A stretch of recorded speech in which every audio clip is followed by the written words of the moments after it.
With more than 62 years of litigation experience handling insurance disputes, Welton Rayom is committed to resolving even the toughest insurance claims quickly. At Welton Rayom, they don't get paid unless you win. They handle complex personal injury claims caused by the fault of another in both state and federal courts. They handle auto, trucking, motorcycle, slip and fall, and bicycle accidents. Call 954-966-4646. That's 954-966-4646. Welton Rayom can help.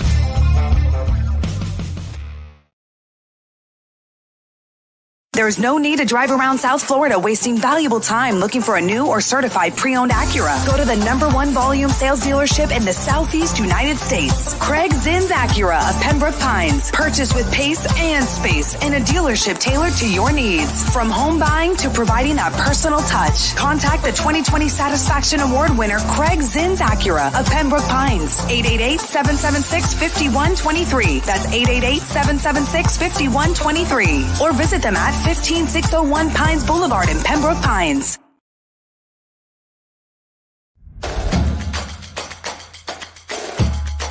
Welcome to Caneswear. New store, new items, same great experience. Family owned and operated since 2010, Caneswear has the latest merchandise from the Miami Hurricanes, Miami Dolphins, Florida Panthers, Inter Miami CF, and more. Come visit us at our store in Davie on University Drive, just south of 595, or online at caneswear.com. Caneswear, the spot Miami fans shop.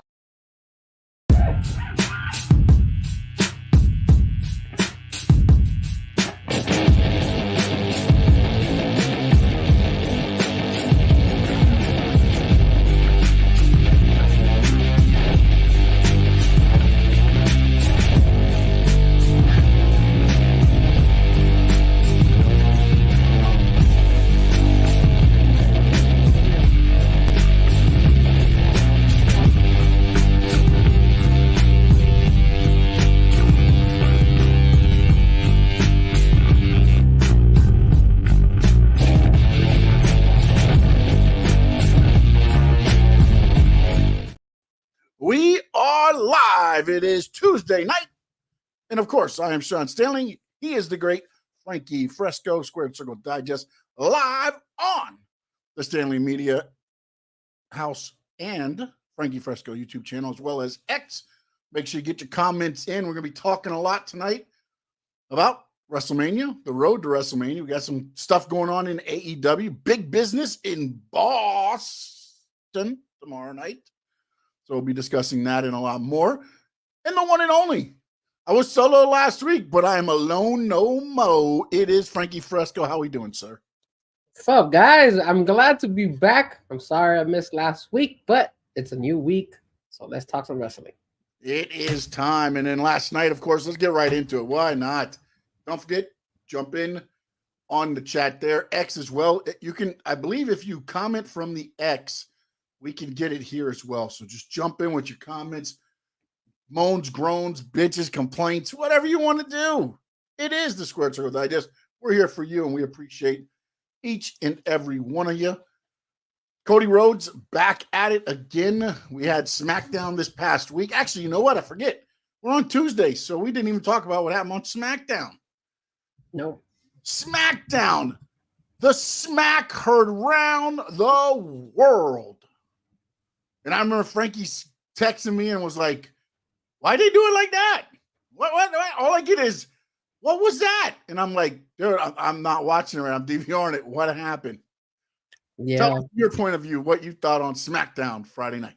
All right. So before I chime in on what happened on SmackDown, of course, I need a favor. I know Sean just said it, but if you are watching on Twitter or on X, do us a huge favor. At least try to go to YouTube and just hit the like, because that's going to help our algorithm. So if you want to watch it on X, that's perfectly fine. Just go for like a split second to YouTube. Go to either his page or my channel, either or of the channels, and just hit that like and then go back on X. That way it helps our channel expand little by little. But now let's talk about SmackDown. So I was watching SmackDown. I was I'm starting to realize how SmackDown is a lot more entertaining right now than Raw. Raw's kind of boring right now. It sucks, but it's the truth. And I guess it's because of Roman and because of Rock. And then you bring Cody and you also bring Seth. I mean, it's crazy. But I was disappointed, Sean. Like, come on, man. And there was angles where they were showing the guys with the cameras were telling, The Rock, speed it up, because we're gonna go out of the air. And you see the slap, and then you're like, they just cut it off. And that's when I text message you. I'm like, what happened? They're late. We just what? I'm what? Yeah, but was yours? And I'm sorry to interrupt you real quick, but was yours the slap and then it went off? Yes. So I was lucky. Mine was the slap, and the Rock kind of stood there for about 25 seconds. Then it went off. Okay, no, that happened. But I heard that there were some people who didn't even get the slap. That's why I was asking you what you got, because I also heard that as well. That's why. But I thought something happened afterwards. But then obviously some videos leaked, and they just stood there and just didn't do anything extra. So at the end, I was kind of like, okay, we didn't miss out. But I was a little bit disappointed because, bro, we just got the same thing in AEW with Sting's retirement, and now we get this. I'm like, what is this? What are they trying to do? I can tell you this much right now. I don't believe that they will do any physical stuff until the match at WrestleMania. I mean, they might do something where they go to leap at somebody, and then, of course, there's going to be security there, and there's going to be the pull apart type stuff. But I don't believe there's going to be any type of physical activity between the two, because then you kind of ruin the build up for WrestleMania, where they're finally going to touch, for the first time. Terry, what's going on? Dad, how we doing, sir? And I think, and then the thing is, I think The Rock sped it up too much when he was being rushed, because I honestly think it was supposed to be slapped to black. Like, it was supposed to be Cody swinging, making contact, and then off. Because there's no way The Rock would stand there and just look at him. And you could tell it was kind of like awkward a little bit, because he's smiling like, I really should be swinging on this mofo or something. Like, I shouldn't just be standing here like this. What they should have done is, and it was like, it just odd, because I think he sped it up again a little bit too much then, and then they had that time to go off. I think what they should have done, right, is when he slapped him, all of a sudden, The Rock should have made that movement to go ahead and go hit him. And then Roman steps in front of him, puts like his hand on his chest, or just steps in front of him and tells him, relax.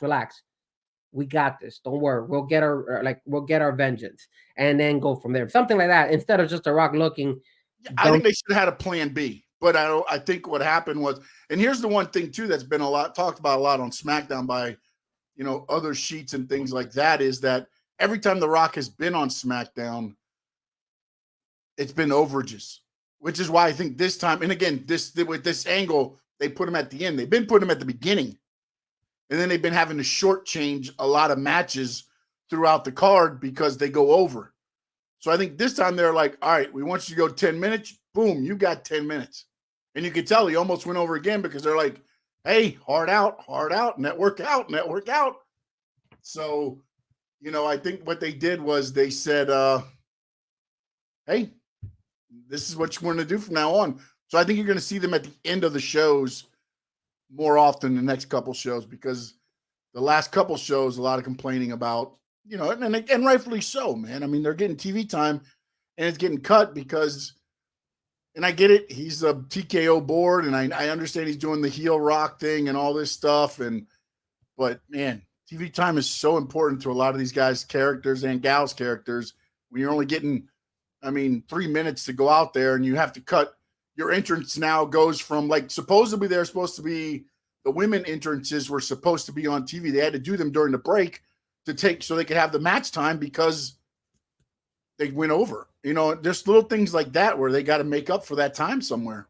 But I'm gonna tell you something, and shout out to Bounce. What's up, Bounce? I'm happy to see you on Hollywood Rock. I love Rock. I love the fact that when The Rock got all out, I love how Seth jumped in and just put him in his place. I thought that was really good too, that they actually did that. And I'm telling you, they're selling us. They're selling us a lot on SmackDown. There's so many things going on in SmackDown that is actually really, really entertaining. When you have Raw, it's kind of falling back. I know yesterday they did their little thing, and then we'll talk about the new matches that are going to happen in WrestleMania. But like, like it leaves you more intrigued what's gonna happen in SmackDown, and that's what I'm enticed about. I'm like, yes. Though either because on Raw, unfortunately, you have to also start building up Drew and Rollins, and if you got Bloodline also in there, Rock and Roman, that's going to take over center stage. Let's not talk about Drew because that guy has an issue with my man CM Punk. Again, he threw another jab at him, and CM Punk. Everybody knows they throw little nuggets just to keep other things going. Like even if it's for nothing, if Drew leaves after WrestleMania, it's out there for whatever else. You know what I'm saying? Because even Seth used it and said, "I used to think CM Punk was." Talk so much trash until I met you.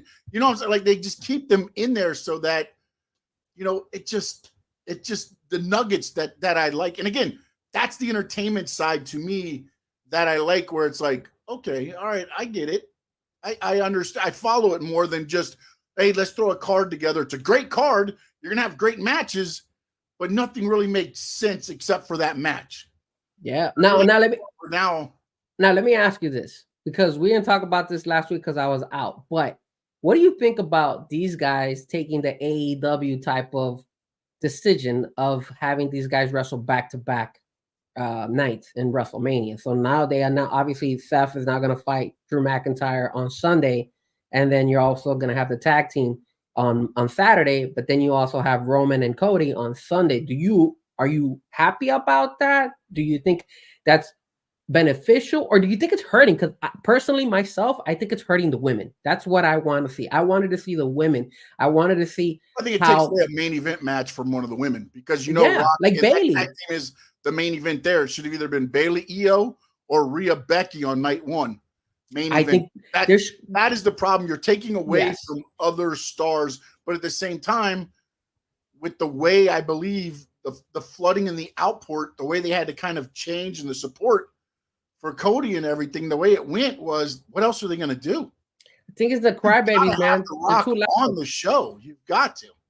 There's too many crybabies out there, man, and they love the crybabies, and they're just supporting Cody, and it's unfortunate, man. Cody because crybabies, baby. Because the problem is there's so many Cody crybabies out there that they're like, yo, we have to sell Cody both nights. But then that's when I'm a little bit shaken about Seth because I know he got cleared, but obviously he just was injured. So, like, are you taking a risk? What happens if one of these guys gets injured on day one? That's what I think happens on. I believe Drew's already signed his contract with WWE. I think there was reports already that he signed. Has been report. I haven't seen a report that said he has. Okay. I know it says that there's talks and everything else, and I don't know who to believe anymore. Unless I get it honestly from Fightful right now, I'm kind of like, shell shocked on some of the stuff because certain people are being used for certain aspects of things right now. Just like sports, by the way, just like sports. But it's one of those things to where I think they could play it as an angle because remember, Rock's already said, Seth, I can make your title disappear like that. You know what I'm saying? Like, I think what they end up doing is working some of that into play.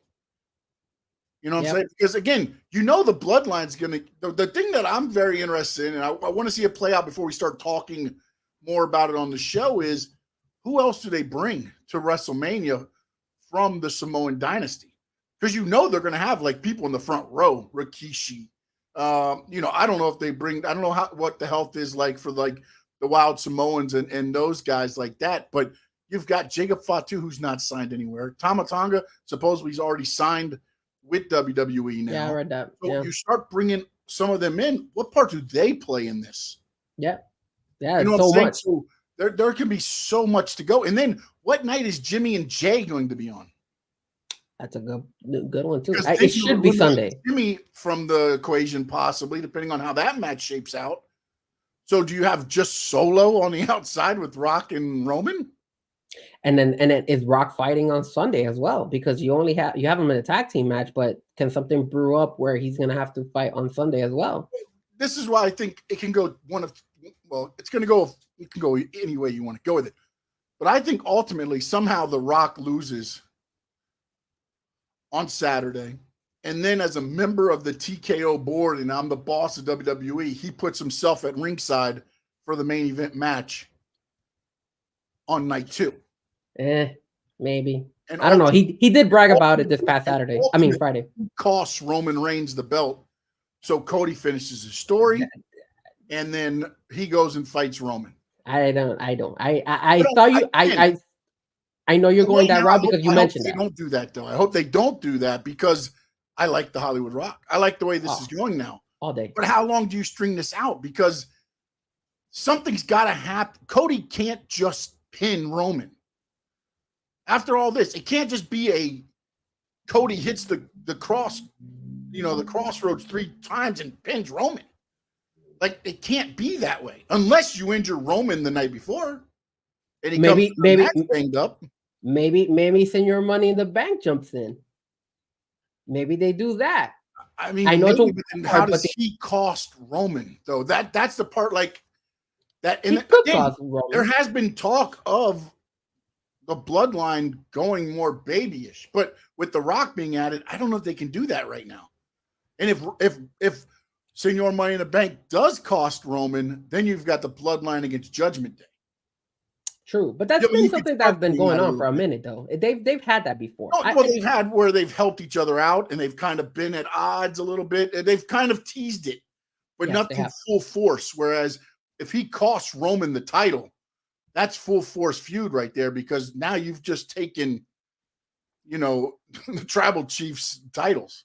I just don't see it. I don't see Roman losing. And I'm gonna stick to my guns. I think all the way through WrestleMania. You can't have Cody lose though, man. Now you have Cody lose, man. I'm sorry. You have Cody lose. There's no way you can have Cody lose this. You have Cody lose again, bro. You have those Cody cryberries keep being. You think the Philadelphia fans hurt Philly during the Super Bowl? What do you think them Cody crybabies gonna do if Cody loses for the second time? And it makes sense for him to lose a second time. That's the reason why. Exactly. There'll be more heat on WWE. There'll be more heat on Triple H, and that makes more viewership. There's a reason why. I like the fact that Cody loses again, and I'm sticking to my guns. Cody's going to lose. I do feel The Rock is going to get involved some way, somehow, or somebody from the Bloodline is going to get involved, even if they win. Even if they lose that Saturday, I still think somebody's going to join. Something's going to happen. There's going to be a ref bump, and then people come out of everywhere. I mean, it's going to happen. Like worst case, you know what would be good? This is what I think it would be good. Cody and Seth win on Saturday, right? And then you know how The Rock said, "Hey, no bloodline interference and none of that stuff," right? But technically, nobody said that The Rock cannot be a guest referee on that particular match. So he could show up as a guest referee, and he's saying, "Hey, nobody mentioned anything about a referee or anything. I'm just gonna be a referee," and then he could sway to help Roman Reigns. That's what I think might happen. How about they do the Stone Cold finish with Vince McMahon as a special guest referee? You remember that? Yeah. Vince was knocked out. The Rock's knocked out, and Cody takes The Rock's hand, does the 3 count. Everybody thinks Cody wins. You go to Monday Night Raw. The Rock shows up on Raw and yanks the belt back off of him and gives it back to Roman. So people leave Philly happy thinking Cody's the new champ. And then you hose them the Raw after. I just don't.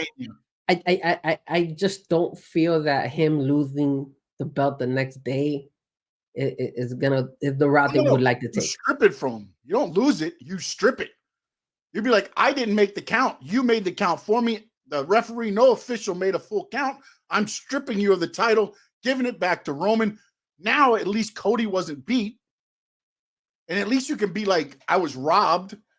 Because you can't have Cody get pinned either. That's the thing in this match. It's like, I don't know that you can have Cody get pinned, man. Well, this is the thing. And Terry's saying something out there in the comments. He said, you can't drag Cody Rhodes, drag him out for 2 more years if he loses and doesn't win the title. Look, personally. Oh, no, but also remember, The Rock said, if you lose, you don't get another title shot. They did the AEW rule again. It's full crap again. Remember? I think he kind of said that in a way of like, if I don't know, it didn't seem like concrete. It seemed like he was kind of like, he kind of wanted to take it back when he said it. That's the vibe I got when he said that. He went all AEW on people. Like, I think he wanted to kind of take it back. He's like, oh crap, I said TK came out of me. Yeah, but I still think Cody could lose this match. And again, Terry, the only reason I'm saying he could lose this match is because of the fact that the crybabies are so loud and so supportive of Cody Rhodes that it will lead to more eyes, more viewership, more drama, more sadness for Cody, and it's only going to build Cody more and more. And then you could spin it. Stay that strong though. I mean, yes, the diehards will. But will the casual wrestling fan stick with Cody? Yes. When he can't do it again? Yes. If he gets, I think, you know what? You might be right depending on how they do it. He can't be beat clean again, and he can't be beat by a solo spike again. It can't be the same thing that happened last year.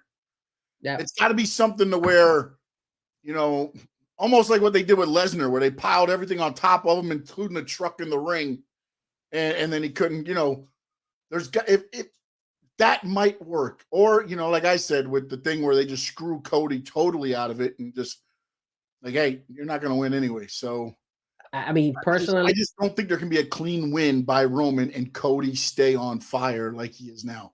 Especially with the promo last night, he's crying because he wants to hand the belt to his mom. Oh my God, yeah. Like I mean, that's pulling it. Talking about, you know, the fans that you see all the time on the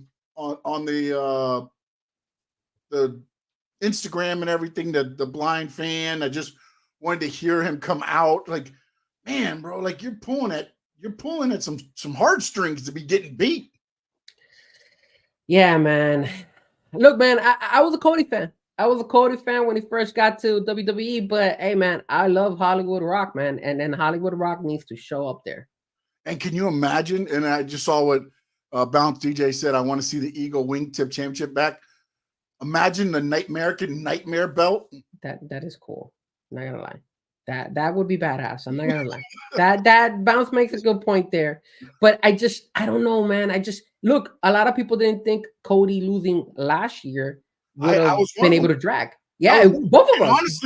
Honestly, it didn't pick back up until the Royal Rumble when all this happened. Because Cody was there and people loved him and his song. Yes, he got all that. But there was nobody pushing for Cody Roman until he won the Royal Rumble. And of course, Cody needs to thank CM Punk for that. Yeah, well, he needs to thank his tricep.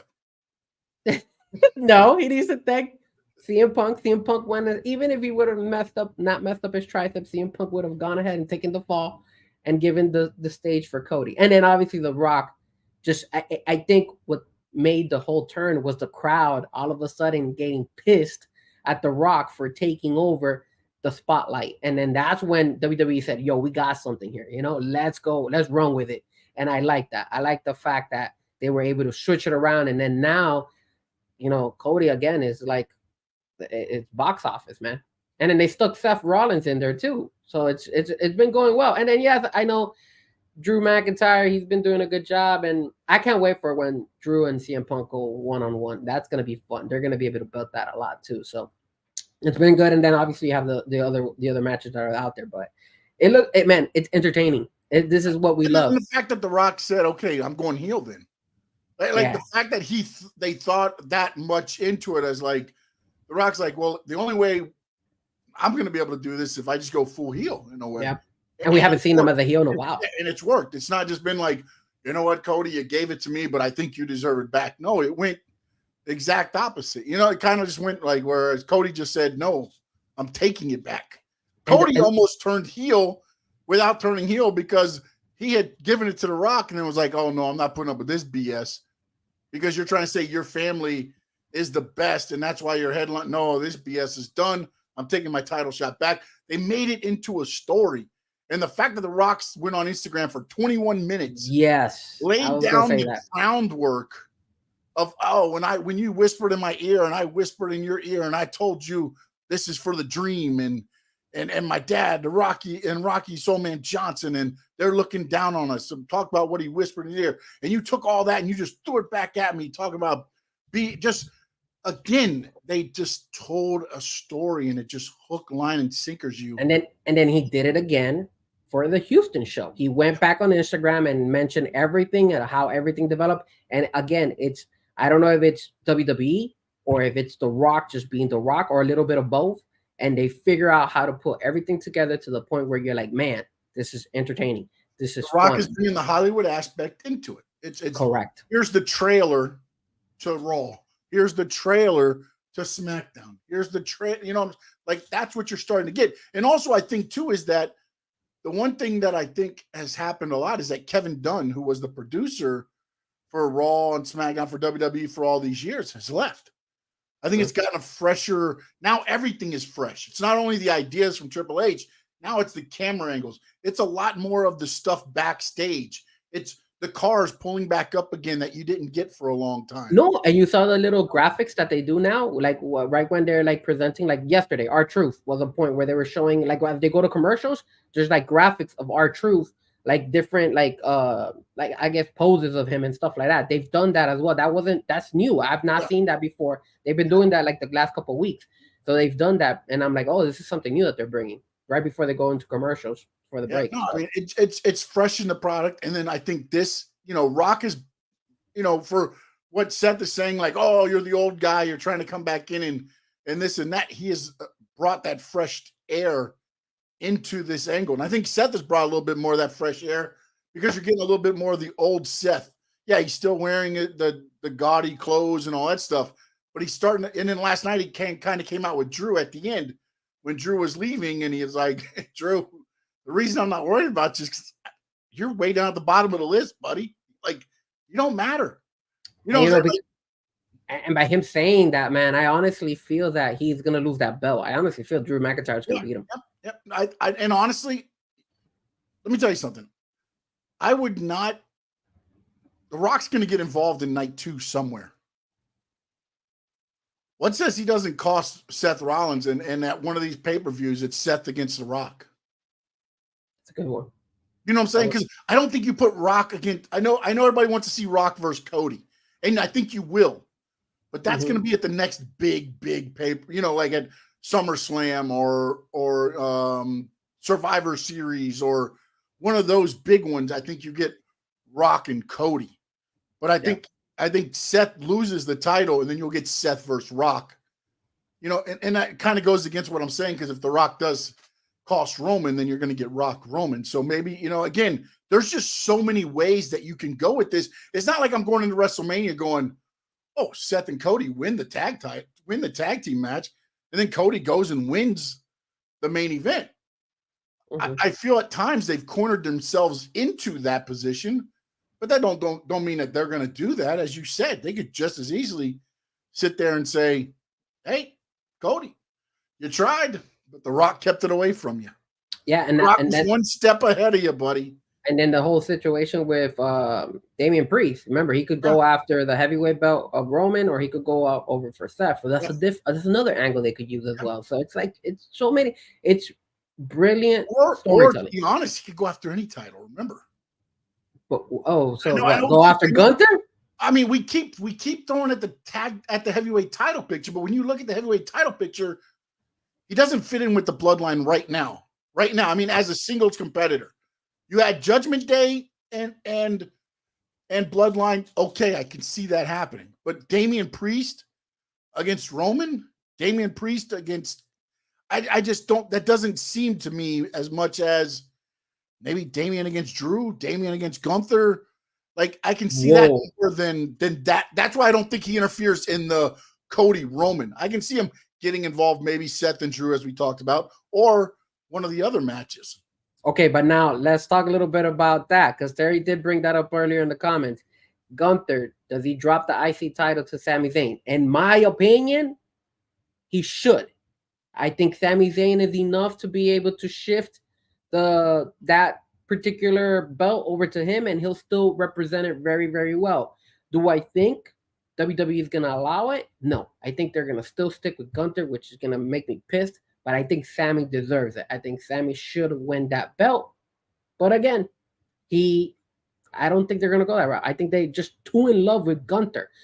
I think they should go and give it to Sami, and then now you start putting all the effort and trying to push Gunther into that mix for the heavyweight belts, either Seth or whoever has it at that time, and then obviously the Roman belt as well. Can I throw a wild card into this match, by the way?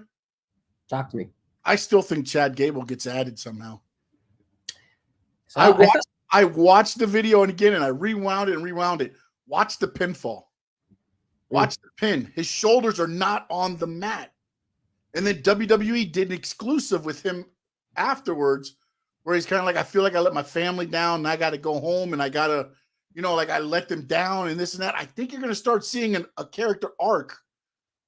And I think Gable comes back, I don't know, as more of a heelish type character. I hope not. And I think you're going to start seeing more of him. But I don't know if they're going to do it at WrestleMania or maybe Sammy wins the belt, the WrestleMania. That's the part I don't know. But his shoulders were not down for that 3 count. You can watch it. He's on his neck.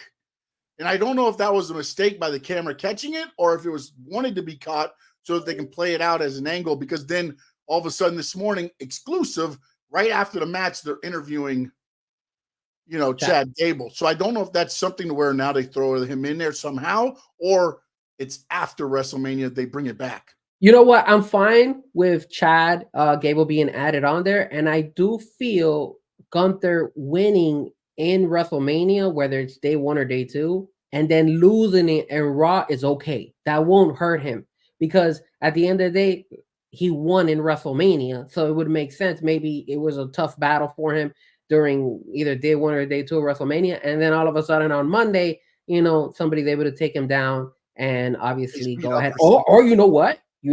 It might be, again, and I don't want to sound repetitive here, but maybe Damian Priest just cashes it on that Monday and then says, okay, I'm going to go after Gunther on Monday or whichever one. And then you could use that. And then he's been through a hell of a battle. So I could see that happening. That's not a bad theory. I could see actually. And it's also the thing like what, and again, I always look back to what Seth did at WrestleMania where he came in during the match, cashed in a briefcase. What if Sami Zayn hits the Luva kick on Gunther? Gunther kind of takes a bump, rolls out of the ring. Damian Priest is right there, hits his finisher on Sami. Gunther can't make it back into the ring. Damian pins Sami. Now you've cost Sami the match and Gunther. Now you've at least built something up there. And then you've got Chad Gable still sitting on the outside also. So now you've got 3 competitors. Yeah. And you could do Damian versus Sami. That's another good fight that you could actually have. You could have Gunther against Damian again. I mean, that's more stuff with the IC title than there is with Damian as the heavyweight champion. You're probably right because just right now, both heavyweight belts like Drew McIntyre, Seth, and then Cody, The Rock, and all these guys on the opposite side, they're just so big right now. I don't see Damian Priest in that level right now. Like he was at one point. Cash in and be successful. I think if he cashes it now, he's not going to be successful. But he has to cash it soon because they're already putting commercials and stuff about the next Money in the Bank, right? Pay-per-view after. Yeah, so he has to cash it. It's got to be soon. Got to be soon. Unless they do something crazy that has never happened. Imagine if you have 2 Money in the Banks, 2 people having the briefcase at the same time. Have you ever seen that before? Come out and you have to battle the other one. I don't know. Beats them to it. I don't know. That would be interesting. That's something that WWE has never gone ahead and brought. Yep. Maybe we're giving them ideas. Maybe they're listening. Hopefully they're listening. Another thing, Jimmy and Jay looks like that's finally going to happen at WrestleMania. It's going to be interesting to see the build up to that though, because the interesting thing is like those 2 you can lay hands on. Jimmy and Jay can go back and forth, kind of costing each other match and this and that. I don't know how, because like to me, ultimately, the perfect thing would be right a 6-man tag, Cody, Seth, and Jay versus Jimmy, Solo, and Roman at a SmackDown or Raw or whatever. But do you want Roman and Cody and all them touching? That's the problem that I have. Like, how do you build up so much? I think you build up Jimmy and Jay on Raw, and you keep building the Bloodline, Cody and Seth on SmackDown, so you can keep the little things going, and then you throw Seth back over. But just like they're doing right now, I think they're doing good because it's not everything just on one show. You're tuning into both shows depending on what you like. Again, yes, SmackDown's a little more entertaining because you've got The Rock and Roman and all that stuff. But I think they're doing good stuff on Raw. The problem with Raw is it's 3 hours. It's always been the issue.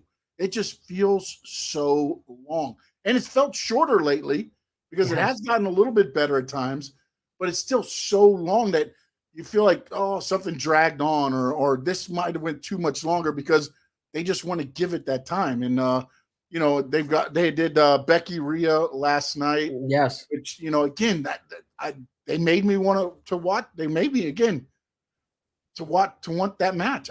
I feel bad for, as I said, we talked about earlier in the show, Bayley and Io and Rhea and Becky. I feel like they're going to get lost in the shuffle here. Yeah, I almost feel like when you're looking at the matches that are now being signed, like, where are they going to fit in? Because you still got Logan Paul, RKO, and I think Kevin Owens going to be I believe maybe a triple threat match possibly. You've got, or they're actually, no, I take that back. They're talking about it being a tag team match, which is KSI and Logan Paul against RKO and KO. That's not a bad idea. But can KSI wrestle? I don't think KSI can wrestle. I think he'll just get in there and get thrown around and beat up, and Logan will use him as, like he does every time, I run out of the ring and then KSI takes the finish. Yeah, like Seth, right? KSI took the splash off the top through the table because KSI was in the thing. Yeah, I know he took the RKO the other day too. So yeah, that's and then you got the tag team belts on for that. Yeah, no, that's a ladder match that they announced. That's not bad actually. It's going to be good. But again, the women, I feel like they're going to they've got to be somewhere in that group, and where do you put them into where they get to what they deserve? Think about this. Bayley could win the heavyweight title and nobody cares at WrestleMania, and it'll be a kind of almost an afterthought, man. But you know what? At least Rhea Ripley and Becky, they're using them and putting them on Raw. When you have the whole SmackDown being so centralized on The Rock and Cody and Roman Reigns, Bayley she's lost in the mix, and it sucks because she won the Women's Royal Rumble. This is the first time she ever wins the Royal Rumble, and they're just kind of pushing her to the side, which I'm really, really disappointing that they're doing that, because I really want a push for her. I think she deserves it. I think she should win. I don't know if she will, but I really felt like, hey man, and maybe it could have all changed had they brought in Sasha Banks. But I think since they didn't get Sasha Banks, I think that's when they decided to kind of put him in the backseat and said, okay. I think if Sasha comes in, it changes a little bit of the thinking. But also, I don't think it changes that much, because even with her coming in, you're not putting them top of the tag team match.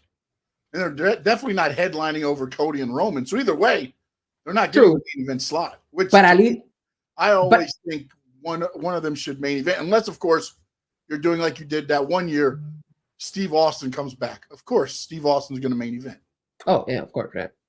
But at least they're being talked about, and there's something to look forward to. Right now, it's just they're gonna be. I think they're doing good. They're doing good. They kind of have it where, again, they attacked her again and kind of beat her up and left her. I don't think she was on this week, but the week before with Dakota. I think they did that a little bit too soon, by the way, and I sit that out of my X-filled tirade that I did toward WWE. Why would you do that 4 weeks out when you could do it 2 weeks out? I think they did drop the ball. They didn't answer back, but I'm still waiting. I'm waiting on the call from Triple H. Of course. Wait, my phone's ringing right now. Hold on. And then the last thing I had for WWE was last night on the show.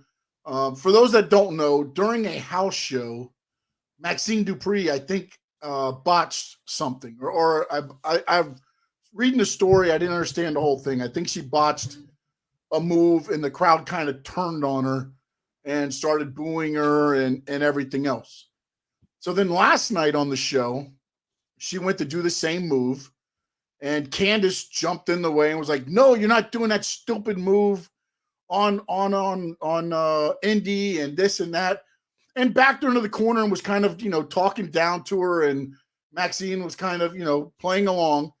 And then she blurted out about her dead brother. Yeah.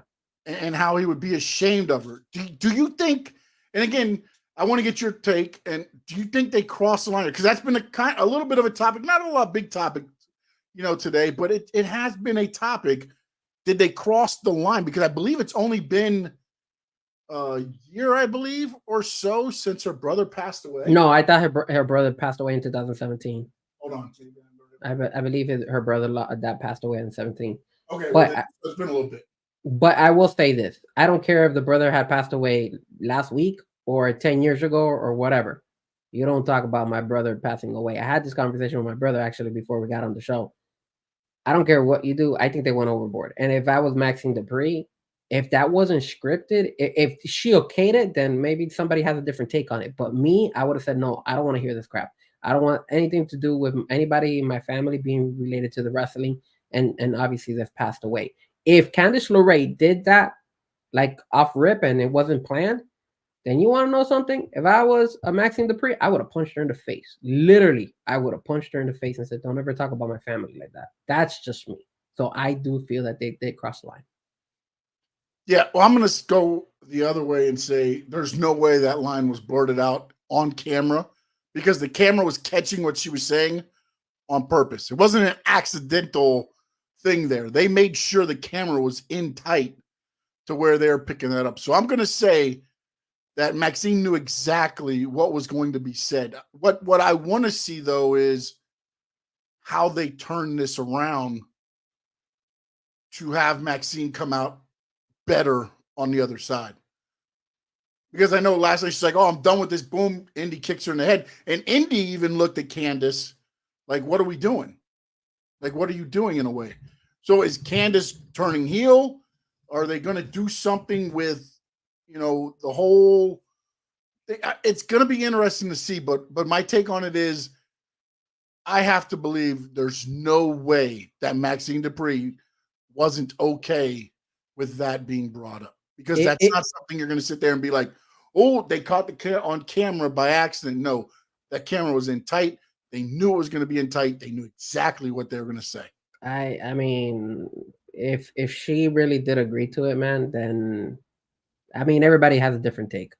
I just wouldn't do it, man. I would have said to them, no, I'm not running that through the show. I don't care how much you want to push it. Don't mess with my family and stuff like that. And like I said, I looked it up right now. It was in 2017 when her brother died. Yeah, I just read it too as well. So it's if she agreed to it, then I mean, I guess you got to respect it. But if I was a wrestler, I don't talk about anybody who's passed away in my family. That's just me. Family is different. I understand the entertainment business, but that is just crossing over the line. And Josh said it. I mean, WWE went overboard on that one. Sorry. Yeah, man, I agree. I agree on that one. I'm not gonna see eye to eye with WWE, even if she agreed to it. I think they should have never even brought it up to her. They should have just kept that away. Those are storylines those are things you don't mess with, man. It's just bad. Like I don't like that. That I don't like. If WWE brought that up to her, unless she maybe she came up with it. I don't know. We're not there. We're not behind the scenes. Yeah, no, I highly doubt that she brought it up. But if WWE brought this up and told her, hey, let's bring it in, and she agreed to it, man, I mean, damn, that's rough, man. I wouldn't do it. I think you have to make it personal, though, in a way. Now, I'm not saying you got to go that way there. You've got to make it a little bit of a personal dig. But also today, she sends out on Instagram a picture of the match, and it says, feeding my focus. She did say that on Instagram. She did say so that's why I'm telling you, like what you're saying. Of the thing there, but still, I mean, from our standpoint, would apparently you would not be okay with them using that if it was you in the storyline. Correct. Okay. I'm sorry, man. It's just me. You're okay with it. Depending on how it's used, maybe. I'm not gonna sit here and say yes 100%. Depending on how it's used and what it's going to lead to, because if you're talking like that about me, about my family to me like that, then there's going to be a beatdown somewhere. You know what I'm saying? Like there's got to be a payoff. Like I'm not just going to let you sit there and do this, and then next week I get rolled up and beat again. No. But look what Josh look what Josh just said. If she agreed to it, she lowered her self standard. Do you agree with that? No. It's. Are you telling me? Hold on, before you continue. Are you telling me that you want to bring something up like that in order to kind of push your career to be elevated, and that justifies it? I'm not saying it justifies anything, but it's not lowering her standard to it either, though. But I mean, you kind of using as part of something the storyline now. I mean, yeah, again, but that's rough, Sean. Like, it is how are rough. you? I'm not saying it's an easy thing, but if she's okay, I mean, obviously she's okay with that aspect of her life, or else she's not going to allow it to be brought up. I mean, if she has any, mental blocks or anything from it, that's not something they're going to trigger.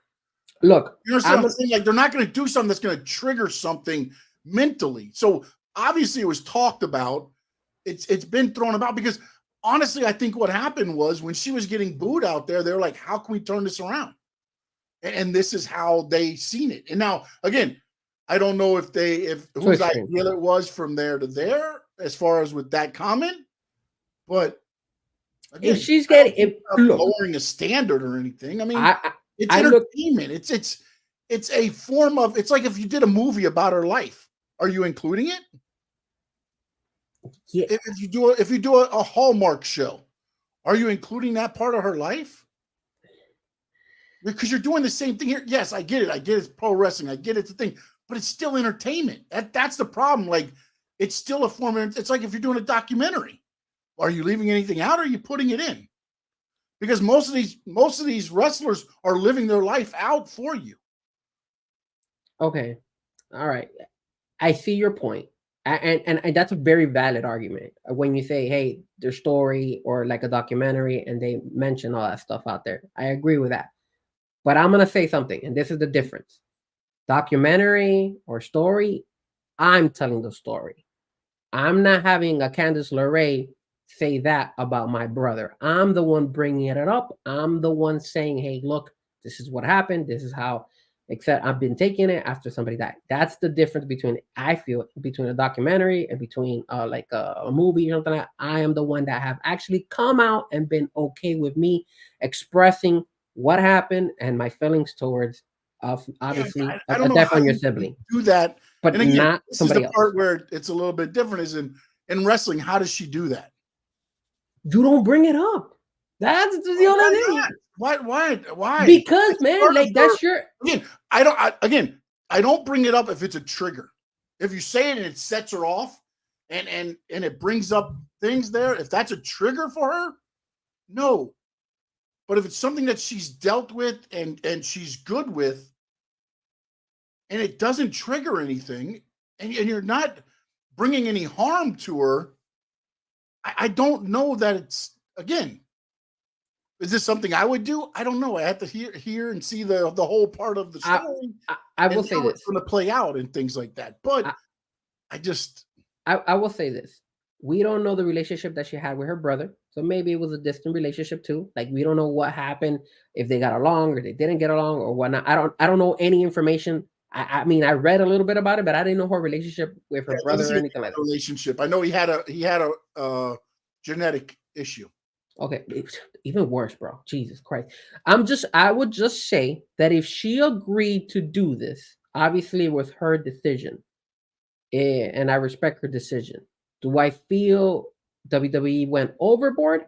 If she okayed it, then I'm not going to hold WWE accountable for it. I'm going to hold her accountable for it. And I'm going to go ahead and say, yo, that's not cool that she did that. Because it's like kind of saying, like, I'm using that particular part of my life as like trying like a stepping stone for my career. And I don't want that. If people are booing me, then you know what? Roll with it. Do something with the booing. Who cares? Like, wrestling fans forget what happened last week. Like, that's how people sometimes it is with some of these storylines. So it's like, I wouldn't go that extreme. But again, it looks like she agreed. It looks like she was okay with it. So I'm not gonna hold WWE accountable. Her is a different story. Again, everybody's to their own. Respect to her if she did that and she agreed to it. And obviously it looks like she did because she obviously tweeted and all that stuff. But for me, I'm not even bringing that up.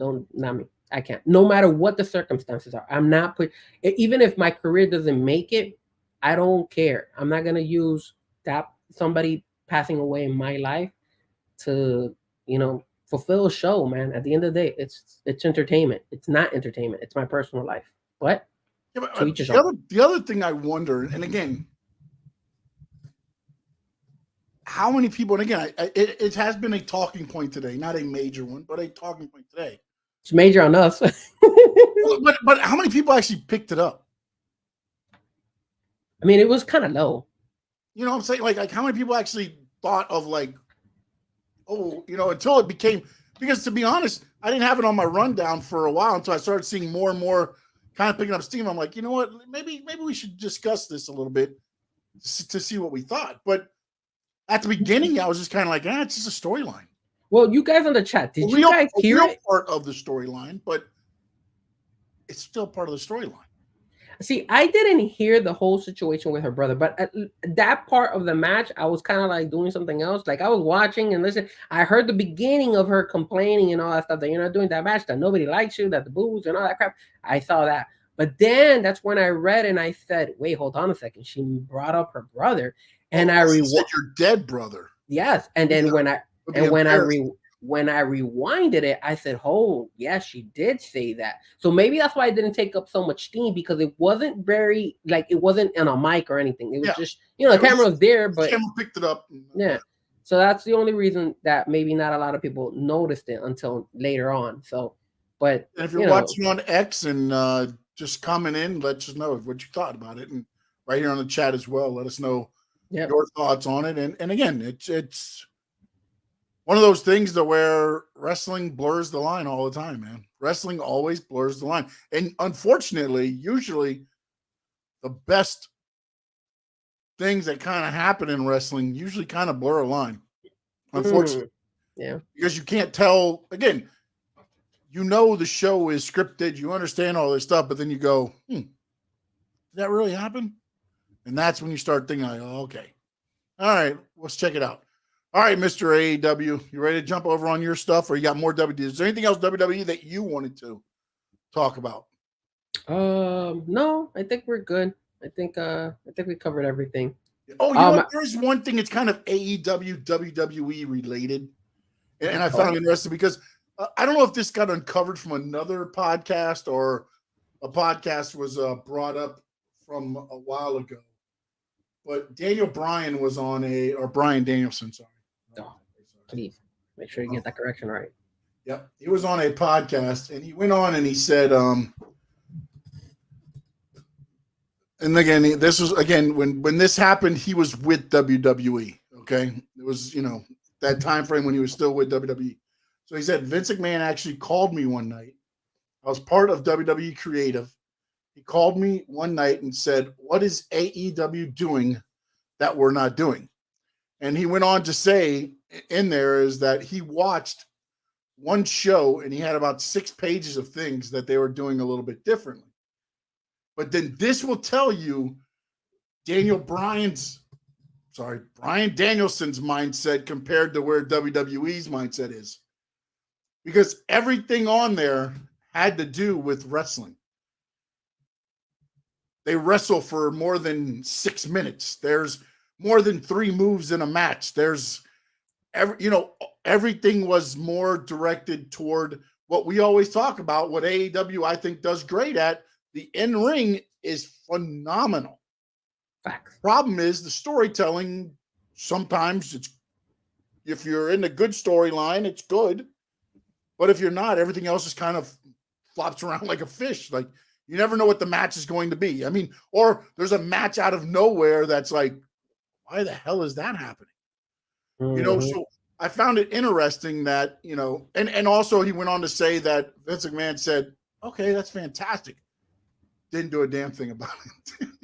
Which, again, he's not. That was one of the things I think he just did busy work for Bryan Danielson, because when Vince was in charge, it was Vince's way or the high. I mean, that's what he did. Mm-hmm. He had his way of what pro wrestling was, and he wasn't changing it, man. Mm-hmm. If you didn't believe that, watch Raw going back up until, a year and a half ago? Maybe from now, a year and a half ago when he was writing and running that stuff and it was repeat after repeat. We probably would see Gunther against Chad Gable 12 right now if he was still, doing it. But I found it interesting because it was just where you see those guys like your Bryan Danielsons. They're wrestlers, man. They just want to get in there and do a great match, man. Do a great match. They're not so much worried about all this. Okay, we need you to cut this promo and do this. And that's one of the things that he even said was like, that's what he had to learn when he got to WWE. Yeah. Was the fact that, I got to talk? No, I wrestle. I don't want to talk in the promo. But to me, that's where the entertainment, and again, you can suck at telling a promo, but if you're doing, Roman sucked at promos. When he first came in with the Shield was terrible at promos. And I don't know if it was because of the gimmick and they had to act tough. They weren't allowed to show a lot of personality. Yeah. But it was rough. And even with Moxley now, maybe it's because of the gimmick he had, as Ambrose or whatever, but his promos were not that good. And I don't know that they're that much better now, but it's just him now, right? It's just the gnarly, as he's talking, he's bleeding and everything else. The blood starts coming and everything else. But to me, it showed what we've talked about over and over again is the difference in what the WWE focuses on and what AEW focuses on. And if you like one better than the other, then that's probably where you're going to go towards.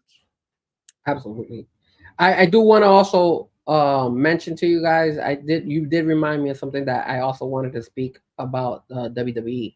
And that is, I want to give a big shout out to my boy, Mr. Dom Dom, who finally got married this past weekend, baby. That's why he was not there on Monday night. And then the best part was that when he was giving his speech, they booed him. They booed him out there when he was giving his speech. So that was cool. It also was cool that you saw Damian Priest was out there, Rhea Ripley was out there, Austin Theory was out there. I didn't even know he had that type of relationship. Apparently, real good friend. He was the best man. Yes, I had no idea. Best man. Imagine that. They keep that very secretly because I didn't know that they had that type of chemistry between them as friends. But shout out to him. There was no Rey Mysterio, was it? Yes. He just wasn't on the thing. He danced with his mom. I did see the mother. His mom and Ray was there, but he was sitting at the table with Coney. And there's a picture where he's in the back. They kind of did good by that. But again, man, it's dude. You gotta, if you think, it would have been great was if Rhea would have interrupted the wedding and be like, no. Well, something. Always on top. you know something. I'm not gonna lie to you guys, and maybe you can tell me if I'm wrong here, but I kind of missed Dominic last night in the Judgment Day. He was kind of missed because he wasn't there. They're gonna move him out of the Judgment Day. No, don't do that. You they're can't. Gonna pair him with Andrade El Idolo? No, the other guy. Which other guy? Because Andrade is the one that's been shooting with Legado del Fantasma or whatever they are. They're calling themselves now. Oh, not the LWO, the other one. I can't think of his name right off the top of my head. I'm drawing a blank. Man, I know who you're talking about. Oh man, I forgot. But I have to look it up. Yeah. But yeah, I know who you're talking about. The one that he's the one that's on SmackDown. Yeah. Yes, I remember. And then also a funny thing happened on Raw. I don't know if you caught this. They showed Rhea Ripley at UFC 299 here in Miami, and Buddy Murphy was sitting beside her, and Michael Cole says, "And there's our women's champion Rhea Ripley at UFC 299." And you hear Pat McAfee go, "With who? With who?" And I got the name, Santos Escobar. There it is, Santos Escobar. Escobar, yes. And yes, I saw that. Might be. Rhea Ripley was here in Miami watching those fights. When I was watching, I was like, "What?" That's another. I was thinking about going to it, and I was like, "Oh." Did you see the prices? Oh yeah, no, I wasn't going that. I was going to reach out a little media. So I will say this: that's another little wrinkle that WWE now does because of obviously the new merger between all of them. The fact that they're now showing some of these WWE wrestlers over there at the UFC and mentioning on air now. And the other thing that was the interesting thing was that Michael Cole kind of came out and was asked about announcing under the new regime, and he's like, "So much laid back. We're able to be ourselves now." And honestly, did he have it makes it so much better just because like it's just you're not being told. Like my understanding was Vince McMahon would basically be calling the show in their ear the whole time, like do this and that, and the pay-per-view, get the pay, whatever. Like, dude, you can't be yourself. Now he's like, it's quiet. These guys are just let's go and it's showing on the product to me. Because even look, Corey Graves is not the greatest at. He's still learning to be the lead guy, but it's still they're letting him be himself at least, man. It's not the greatest yet. He's still picking it up, but they're starting to get better chemistry over there. Wasn't they? I don't know if it was this Friday or last Friday when he was wearing Valhalla's like antlers or whatever. Oh yeah, that was this weekend. That was this weekend, right? Well, no, I think it was the one before. Last week. It was last week. Yeah. So that goes to show you, like, I don't think Vince would ever allow that. Oh no! So what are you talking about, man? That never would have happened. Threw Jim Ross's name in there and everything. I'm like, dude, yes, it's just it is so different, man. And also, I think a lot of it has to do where, yes, it's still competition, but I believe like they're okay with where their product is to where they're not worried that AEW's breathing down our necks. You know, I mean, they had Chris Jericho. There was a bunch of it's like just it's the same thing. Everybody hit the like button. The Trapio is in the house. It's the same concept as UFC and Bellator. UFC never felt threatened by Bellator, so they don't care what Bellator does. So, and then whenever they need somebody from Bellator, they take them, like Michael Venom Page. Now he's in UFC. Same thing with AEW. You know, they brought in Jay Cargill. They brought in all these. Andrade is back. So, all right, let's talk a little bit about AEW. But before we talk about AEW, yes, please hit the like. And if you're watching on X, once again, I want to remind you guys, we want to kind of build up Sean and myself's channel on the YouTube. So just kind of quickly, if you don't, please do go to the YouTube side. If you don't have an account, just create one really quickly, hit a like on us, and then if you want to see it back on the... I'm at Stanley Media House. He's at Frankie Fresco. And we got other content that goes out. They have him and his brother have a great show, Let Me Talk to You, which airs tomorrow. Or am I talking out my butt here? Is that correct? Is that right? Yeah.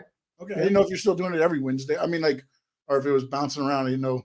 No. Didn't Miami play tomorrow? No, Thursday, right? They're Thursday or are they tomorrow? I think they play tomorrow. Yeah, they're tomorrow night, right? The second leg. Yep. But let's talk AEW. Let's talk AEW. Of course, one of the big things that's happening, and I'm gonna try to share this. Let me see if I could share this with you guys. God, this guy comes in with sharing. You know me, man. I gotta share. Here we go. Let's see if it looks good. Does it look good? It's all right. You can tell. You can see. All right, there it is. So look at that card for tomorrow night, baby. Look at that. Look at that pay-per-view free for you guys. That's what Tony Khan loves to do. He loves to go ahead and give you great cards for free. Look at. I didn't even realize they had 9 pay-per-views, man. How do you have 9 pay-per-views and still have like this stuff? Like, how are you not building up for pay-per-views? I'm just pissed that they have Wardlow versus Samoa Joe on this card. Like, you win it at the pay-per-view. 2 weeks later, you're big business. Why are they doing this to Wardlow? And I think Samoa Joe came out with a video. I haven't watched it yet, but he put something. So I guess he was trying to steal from The Rock. But he put out a video out there on all social media platforms. But yes, you have a stacked card again. And I'm like, man, you know Wardlow's gonna lose. It's big business. Of course he's gonna lose because it's not gonna be something that's gonna happen is you're gonna have Cole or that group getting involved and beat down Samoa Joe to end the show. Oh man, it's so. If you have Joe beat Wardlow, Tony Khan has lost his freaking mind. Yes. And if you have Wardlow go through and run through Samoa Joe, he's lost his damn mind. Either way, that match needs to end with whatever else. You know what? The best thing you can do? Bring back the scumbag. Yeah. And you know what you said was so true. How they still in WWE relate CM Punk, yet nobody in their God green mind decides to do that in the AEW world for MJF. There was talk that there was discussions with them signing the contract, and it fell like out. Like there was a falling out of. My bad. I know. I took it off. No, it's they had a falling out of where they were with the money. And then everything kind of went quiet. But again, you don't know what to believe with the bull crap with MJF and AEW and the money and this and that. But then one of the guys you had on that thing, Okada. Yes. Did you hear the damn money he got? Okada, baby, he's in AEW. Did you hear the money he got to be in AEW? I'm pretty sure he banked. It is 1 billion yen, which is $4 million. Jesus, guy's balling. He's never made that much money in his life. He signed $4 million. How much do you think MJF? If MJF is there and is not signed to a deal, if I'm MJF, I'm going, well, if he got 4, I want 5. I carried this damn company for almost 10 months. And okay, so they bring Okada, and I know one of the things we were going to talk about is who's a better draw. We'll get into that in a minute. We'll go through that whole process there because we can still talk about him and then just do the answer when we bring that up. But you saw the card I just pulled up, right? Yeah. Where in God's green earth is Mercedes Mone going to come out for here? Because it's definitely not going to be while Willow Nightingale is going against Rio. Yes, it will. Why? Just because you want to set up Willow Nightingale and Mercedes Mone? Come on, man. That's your first fight for Mercedes Mone, unless he's going to put it on a Dynamite. That's the only way. Don't put it on a pay-per-view. I could understand it. I could respect that because obviously the whole situation. She's going to wrestle on Dynamite or something before. Oh, yeah. Collision, I mean, I don't know. He's the Tony Khan. And again, like what you said, it's all about in-ring. And you get those wrestling fans who are all about the in-ring stuff, but you need the entertainment. Tony Khan, what do you think the first match is going to be tomorrow? Probably that Chris Jericho Hook versus the Gates of Agony. Really? You think that would I think it better not be that Samoa Joe versus Wardlow. I'll be pissed as hell. Man opens it. The Elite and Pac and Penta and Kingston. Yeah, and Pac, because Pac made a return. But then you also got Darby Allin versus Jay White. Darby Allin. That might actually that'll probably open the show, and Joe and Wardlow will close the show. And no doubt, as far as I know, MJF is not signed anywhere. As far as I know. And you know what? But maybe this is, and then Tony Khan allows freaking Darby Allin because after this fight, he's gonna go do the Mount Everest climb. So come on, man, like come on, dude, like how are you gonna do that? And like, I mean, it's just, man, it's so disappointing. But yes. I do feel it's going to be that Darby Allin versus Jay White. Hopefully, Darby Allin is feeling a lot better after that insane match. I know I wasn't here last week about the Sting retirement match. That was crazy. We can talk about it now. Go ahead. That was great. I mean, I'm not going to lie to you guys. I thought they did a very, very, very good job with Sting and his whole presentation and all that stuff. The only thing I was disappointed was, they cut him off. Tony Khan pays $4 million to Okada, but you can't pay the penalty to extend it at least for another 15, 20 minutes. No, but see, that's where I think, and I wanted to talk to you. Good thing we brought this up because I was talking to you on the airs. Okay. Again, I think it was another miscommunication because you kept seeing Darby walk over to Sting and tell him something in his ear. I think he was trying to tell him, not yet. Wait till the cameras go off. Not yet. Wait till the cameras go off. Not yet. You know, and Sting was just going to go. Sting was into the thing. He's going to go. I think it was supposed to wait till the whole cameras went off and then address the thing. And then, like what they did, they released it afterwards, Stings, so they could get YouTube hits. That's what it's about. Yeah, I mean, I guess you could say that. I mean, at the end of the day, I just felt it was kind of like, I mean, come on, man. Tony, pay up, man. You pay $4 million for Okada. Like, come on. How much did you pay for Will Ospreay? I'm pretty sure he's getting paid an arm and a leg too. So that goes back to the other thing. It's like, you're paying all this money for these guys. And I get it. There's TV rights and there's all this stuff coming in. But at some point now, there's going to have to be cuts to AEW. You can't keep, I get it. There's probably guys making a lot less. Don't get me wrong. But if you're paying all these guys that much money, when John Moxley comes up, you think he's not going to go, well, if he's making that much money, I want to be close to it. Well, I don't think Moxley's such a good example because I don't think WWE would ever bring Moxley back. But like a Wardlow, but I can tell you right now, he'll use them as a whatever. He'll use whoever to get more money. But if you or just say, hey, I'm going to go to the independents and make as much money as I'm making now, making wrestling less. You're busting your ass for that company, and you're not going to, you pay me what this guy's going to come in and make $4 million for what? And I'm not trying to say nothing bad about Okada, but, and we'll get into this. And actually, I don't know if you want to go into it right now or whatever, but do any of these guys, to casual wrestling fans, change perception of AEW? No.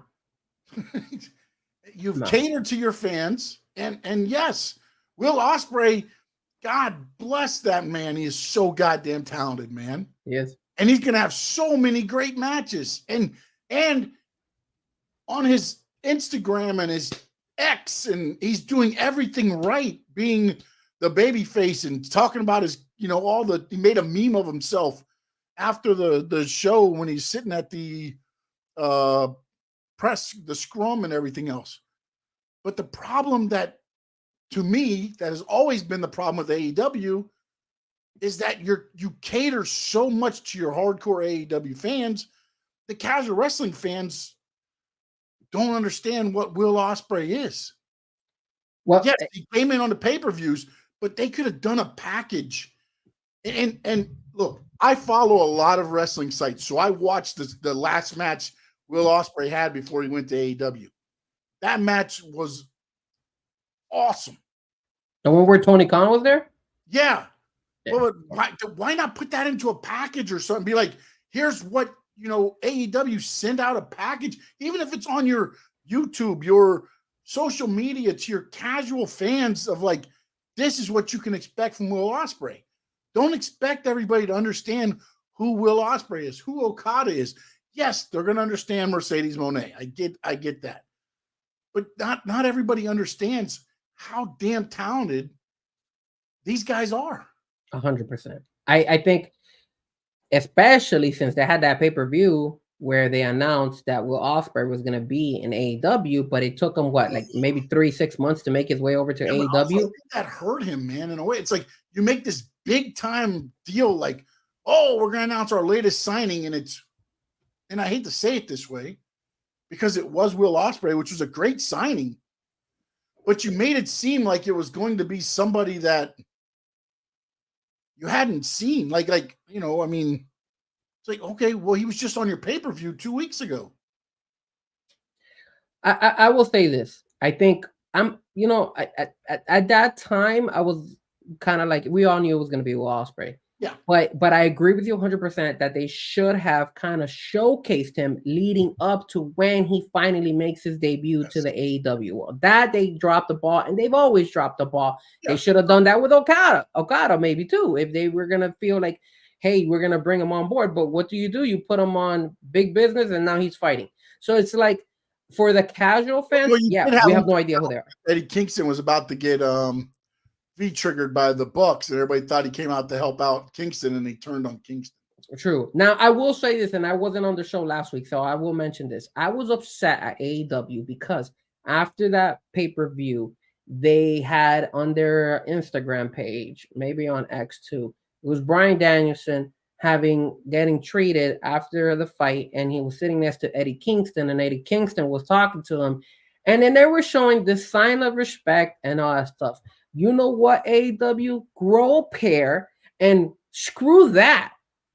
That's where WWE makes the difference. You make a freaking storyline again. He should have gone ahead. You could have had Moxley come out there and say, why are you even talking to this loser? Or walk away. You want to give Eddie Kingston his respect and all that? You do that backstage behind no cameras. You know his talent. You know how good he is. Okay, great. But for the camera, show some storyline. You could have created so much. I don't want to hear, oh man, the sign of respect, man, I got to give you the handshake. You already gave him the handshake in the pay-per-view, and then you're showing him again the respect, how Bryan Danielson, I can't believe how great Eddie Kingston has grown and all that stuff. No, man, make a freaking storyline off of it, man. Brian, and you know what? It's not only TK, it's also these wrestlers, because they don't make that initiative to go ahead and they know what works. Unless they feel like what you said, it's all about the in-ring stuff. Screw the storyline. It's all in ring. That's what we're gonna sell. That's what we're gonna do. Maybe the wrestlers feel that way, but me as a wrestler, especially how Tony Storm does it, especially how MJF does it, these guys know that in order for you to be able to catch people's viewers, those eyes, you have to make something more than just the in-ring talent. You have to get them to invest into your character. Exactly. Look at Tony Storm. I like the character, or you're done. You're done. You're not gonna. Yes, they're gonna love your match. Yes, they're gonna. You're gonna get a great match. I mean, that's the thing. Like, everybody's like, "Oh, AEW's pay-per-view was great." I'm like, most of the time they are great. The matches are phenomenal. They are. It's the lead up to the pay-per-view that sucks. And not every time, not every match. Don't get me wrong, but for the and again, it's just, to me.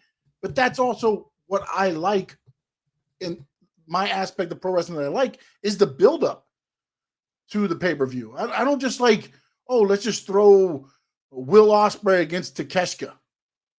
Yeah. Like, what? And then Don Callis comes out like, well, because we're so good that only the family can fight each other because of how good we are. And then you turn around, and on Wednesday, it's Kyle Fletcher, another Don Callis member, against Will Ospreay. So his first two matches are against the group that he's in. I don't get it. And I understand, and again, however you want to look at it, if you read the things, they want to remove him from the Don Callis family. That's fine. But then you should have done it at the pay-per-view and had Kyle Fletcher lay him out when he hugged him. Bam, so then their match meant something on Wednesday. Because now he hugged it out with Takeshita. He hugs it out with Fletcher. When are you doing the turn? When's he leaving the family? Like, some of the stuff just does not make. And isn't Kyle Fletcher more a Ring of Honor than an AEW? He's the Ring of Honor TV champion, right, or something? What was he? And he lost, by the way. He lost on AEW. So you I love that. I love the ROH titles getting defended on AEW. So you put Will Ospreay to go up against a guy who's focused on the other portion of your programming, or Ring of Honor, which nobody watches. And you give him 25 minutes of TV time, and Will Ospreay goes over. Come on, man. Explain that to me. What common sense is that, man? It just makes no sense. And that's why you get the poor viewership. Look, I saw Saturday Collision. Oh, I didn't even watch that. I don't watch Collision that much anymore. They had like a triple threat match or something like that. And it was this guy, Malachi Black and his group. And they were fighting against man, what was this guy's I think it was Briscoe in them. It's Briscoe, Jarrett, and Lethal. Yes. Okay. So what they did with Briscoe is they went ahead, they got a table. Oh, Julia Hart put the fire liquid on there, and then they did a power bomb on him on the damn thing, and then he burns himself. Yeah. He burnt literally. You see when they grab him out and they move him out because fire's on his shirt because he has a tank top on. So how, like, okay, people are looking at this, and then at the end of the show, you see the AEW staff coming out there and like patting him down because he's burned in the back really bad. Dude, like, what? Like, really? That's what you're selling on a Saturday night? Like, come on, man. What is that? And then on top of that, like, there was no storyline to it. It's like, yo, we're just gonna put Briscoe and well, it was Briscoe, Jarrett and all them. Brody it was Jeff. It was Briscoe, Jeff Jarrett, and somebody else. Yeah, it's Briscoe and Brody King had the history, and they kind of brought in the other two from the House of Black. And then Lethal said he'd be by Briscoe's side. Jarrett was against it, my understanding. At least the little bit of the thing they said, Jarrett was like, why are we doing this? And then they had the match. I don't know what the whole gist of it was. But yeah, it's one of those things. And man, look, man, I'll never say anything wrong about in-ring action for AEW.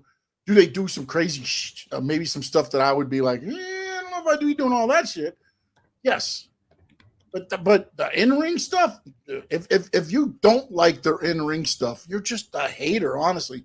I sit on X and I watch all these people that are like, pro WWE are like, oh, AEW sucks. Their matches are what do you mean their matches are terrible? The matches are the best thing on AEW. Like if you don't like that, then you just don't like wrestling, because that's wrestling. You like the sports entertainment side of it. Yeah. You know what I'm saying? Because that's wrestling. And I'm looking at the numbers here, and Collision brought in 422,000 viewers. It had its highest peak at the beginning of the show when Bryan Danielson was fighting against Shane Taylor. And again, I mean, no disrespect to Shane Taylor, he's a decent wrestler, but seriously, you're gonna him against that Bryan Danielson? I don't think they pushed Shane Taylor to that point where he should be fighting. I think Bryan Danielson gave him too much. Like if he's in there with Bryan Danielson right now, Bryan Danielson should give him a little things, and then out wrestle him and beat him. You know what I'm saying? Like but again, maybe that's more me thinking along, the WWE line. Whereas to me, Shane Taylor was a great wrestler and a good wrestler and everything else. But when I look at Bryan Danielson, I think he's up top. And then I think Shane Taylor's more, a little lower than Bryan Danielson. And then here on the notes, and I'm reading this up on WrestlingInc.com. Basically, the viewership dropped to its lowest point when Mystico was fighting against Angelico. And why did it drop so low? Because nobody knows about him. Nobody cares about him. There's nothing behind those two guys that people will be like, yo, I'm invested. Your random wrestling fan is like, who the hell is Mystico? Who the hell is Angelico? I don't know who these guys are. Makes no sense. So of course you're gonna have a dropout. And I don't know if AEW realizes this. They should be going into their viewership and seeing when, like, they're kind of like what we do, like, hey, when we're looking at our numbers and we're looking to see how many people are tuning in, where do we get our peak? When does it fall down? Like, is it steady throughout the show? Somebody's got to sit Tony Khan down and be like, look, I get it. You're a wrestling fan. I get it. But in order for us, we can't have you putting together the Tony Khan card of the week. We need to start making this, and again, I understand, I know Bryan Danielson's a part of the creative team, but I also think he's, and I brought up the thing where he said, the difference between WWE and AEW. I think he has the same mindset that Tony Khan has. And that's almost, and I'm not saying that Bryan Danielson's a yes man, but when they both see the same thing, that's, I believe, what you're seeing. Like you said, the in-ring stuff is great. The problem is half the people that are watching it don't know what the hell the in-ring stuff is. It's like you made let's see, what can I think of here? Come on, fat guy. A calzone, and you just surprise people with what's in it, and you wait for the cut it open. And it's like, what the hell is this? Or an omelet. You do an omelet. Maybe an omelet better one. There's an omelet a better one. It's like you order one of those meat lovers omelet, and then you get a vegan one. Yeah, when AEW first started, and no doubt says Danson did something similar a couple of weeks ago. I forgot who he even fought. Some young man, long blonde hair. He asked for a random match, and some random dude answered the call. I go back to when AEW first started, and Sean, no doubt, who watches AEW didn't even know who the guy was. Yeah, that goes to show you the misconnect that the AEW has. I don't even remember. But I look back and I go, when AEW first started, I'll never forget. Cody Rhodes came out, and it was Darby Allin, and I'm like, what the hell are they doing? Cody's gonna put this guy over? This guy's $180 soaking wet. And then by like 3 weeks later, I'm like, this Darby Allin kid's pretty damn good. And then the Orange Cassidy came out, and he put his damn hands in his pants, and he kicked Jericho in the shin, and he did all this stuff, and they did their whole thing, and it built them up to where I was like, okay, Orange Cassidy's got something. But I don't feel like you have to do that with everybody. Like Bryan Danielson, I feel like gets in these matches, it's like, okay, I can make these guys better. Eddie Kingston doesn't need you to make them better. Shane Taylor doesn't need you to make them better. Like for instance, you need to get in the ring with those guys that nobody knows.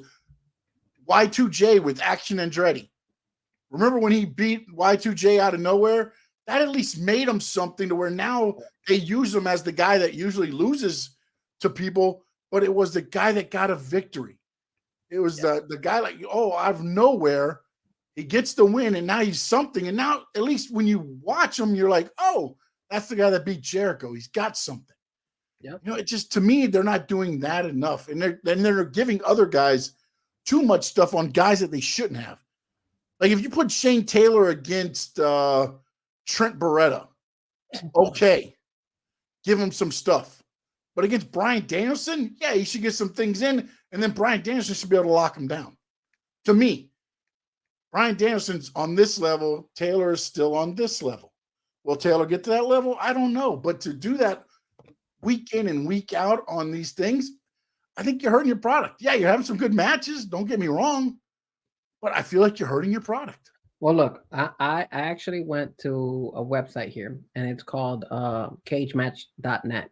And it basically gives me statistics of every match of who a wrestler has fought. So Bryan Danielson, before he fought Shane Taylor at Collision, the previous one of the previous matches that he fought was against, he defeated Yun Ukiyama. Nobody knows who the hell he is. He fought against Zack Sabre Jr. and he beat Bryan Danielson. I think that's the one that that was the pay-per-view. Okay. Then the next one, I'm just looking at some random ones. So Bryan Danielson fought on another Collision, and he fought against a Hechicero. I guess that's one of the Mexican wrestlers from. I think so. Yeah, when they were doing the CMLL thing, I think. Okay, then he went and he fought against Yuji Nagata. That's probably another New Japan guy who probably came for a show there and stuff like that. So again, you're look at the guys that he's going up against, which is what you exactly are saying. These guys, either you don't know them, or number two, they don't need to push, or you need to figure out who you want to go ahead and push in your team. Why haven't you put in Swerve versus Bryan Danielson? Swerve right now is huge right now. And you're not putting him against Bryan Danielson. You keep dragging this Adam Page situation and all that stuff. Forget that crap. Now he lost. He needs to start all over. He said he was going to come back and redeem himself. Why don't you put that? I know that they're doing Bryan Danielson versus Will Ospreay, and that's okay. That's fine. But I'm saying you got so much potential with Swerve Strickland. Do that, Push for something like that. Put one of your most talented and exciting wrestlers to go up against Bryan Danielson, especially some people are invested on him. So that's my concern with AEW, and that's where you're going to lose a lot of your fans, because you're just randomly putting like. See, that's the thing, is I don't think they're worried about losing the casual fans. They're more worried about keeping their hardcore fan base. Which, again, if you're good with that, then stay in that brand. But don't say that you're competition or try to compare ratings, because you're not trying to compete. You're trying to be, and not saying that's a bad thing. If AEW can be the best AEW can be, maybe ultimately you start winning over some fans, maybe. But I don't know that their blueprint will get the casual wrestling fan, because it's just they don't know them enough to where, like with WWE. Now, especially with Triple H and Shawn Michaels, they started in NXT. When they get to the main roster, you've already watched them for a while. You've already known them, so you know these guys already.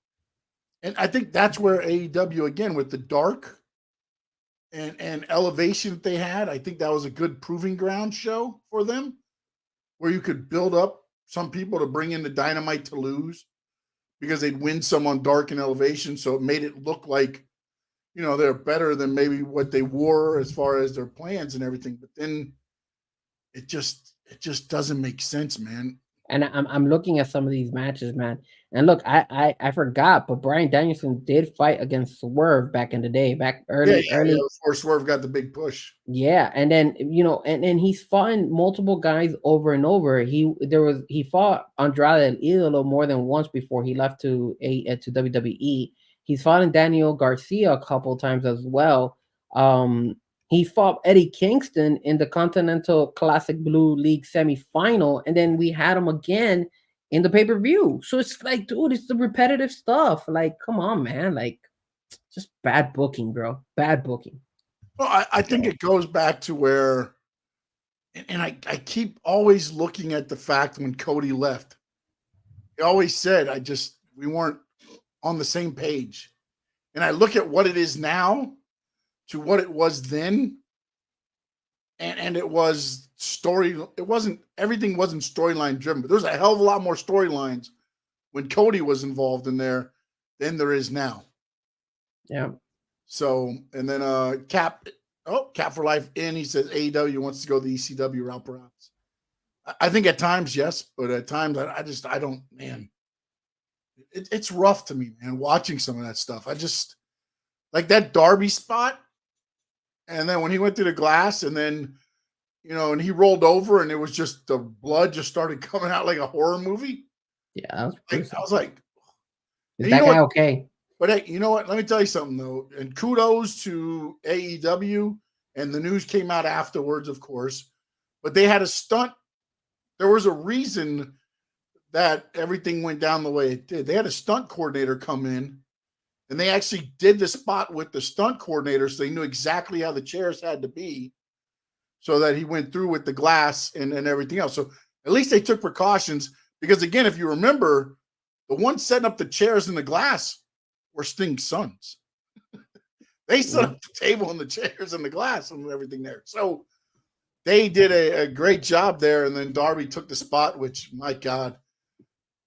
And it made sense in the match, but sometimes I'm like, man, couldn't you have thought of something else? Because they had to do something where it took Darby out of the match for a while so they could double team Sting and beat down on Sting and everything there. But I just sometimes think like that's what you had to do to get eliminated for a while.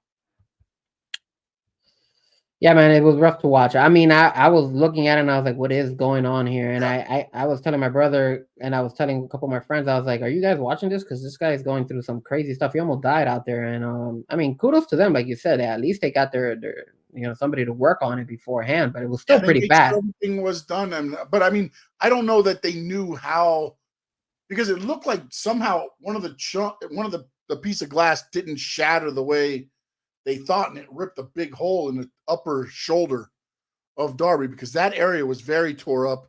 And then, of course, where the little, holes were all in his back from the other parts of glass, but like his shoulder blade area, it looked like, I don't know, maybe if he hit the chair too square or what, but it looked like it ripped a lot of his shoulder blade area there. So even though they ran it through the stunt double, they still found a way to mess it up. Oh, yeah. Well, anytime you leave the ground and go through something, dude, you never know what's going to happen. Yeah. You never know what's going to happen. I mean, too extreme sometimes. I just sometimes it's like, okay, all right, here we go. Like I couldn't believe Sting took the hip toss through the glass. I was like, oh my God. Yeah, but at least what are you doing, Sting? Your last night, man. At least Sting is covered up, Darby Allin had his whole back wide open. It's like, bro, no. Let Flair do that bump. Crazy. I would have done. You do that one. And then, I know we're going back, but for those that don't know that I was solo last week, so me and Frankie didn't get to really talk about the Revolution pay-per-view. Sting, I love the entrance. Surfer Sting, and then his other son came out as NWO Wolfpack Sting, and then of course then Sting was out. You had legends there. Ricky Steamboat was the guest timekeeper. Not sure how he got that. And then you had Magnum TA, Nikita Koloff, Scotty Riggs, Lex Luger was in attendance. Man, I didn't know that Lex Luger was so bad health-wise, man.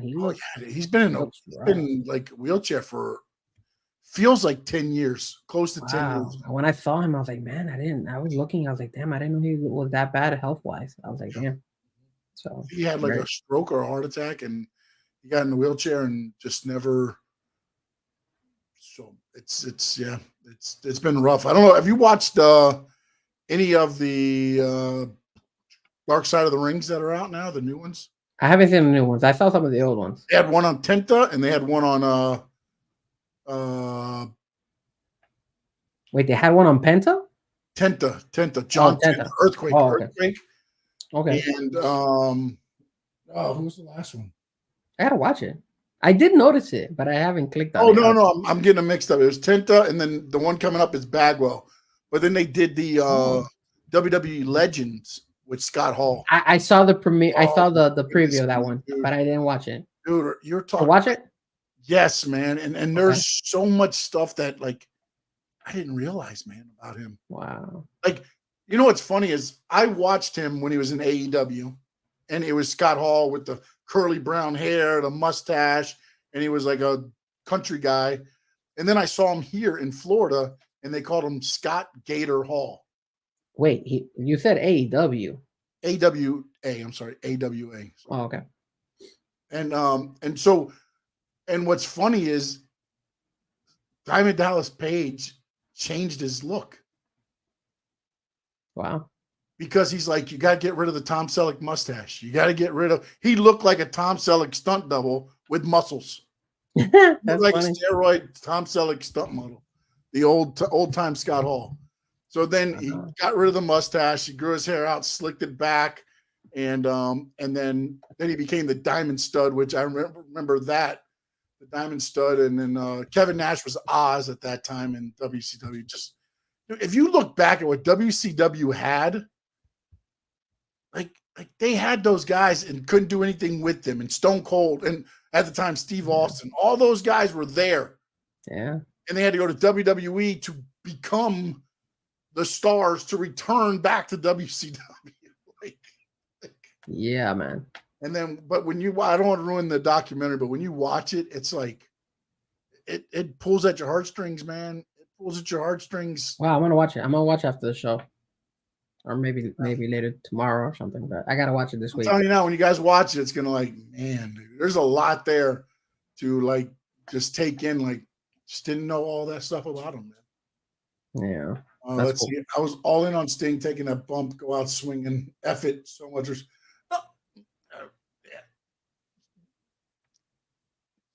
Sting has done enough.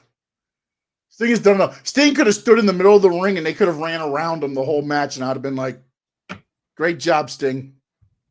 Yep. I would not have cared what Sting did in that match. I'm not going to lie to you. I don't. As long as you give me the entrance, you already gave me. I think they messed up by falling from the rafters at the Dynamite. No, of course. They didn't mess up. That's typical TK doing that crap. But could you imagine this? Think about this. I thought about it afterwards, actually. Is his son's dressed up like him, right? So you play it, they're up on the ramp.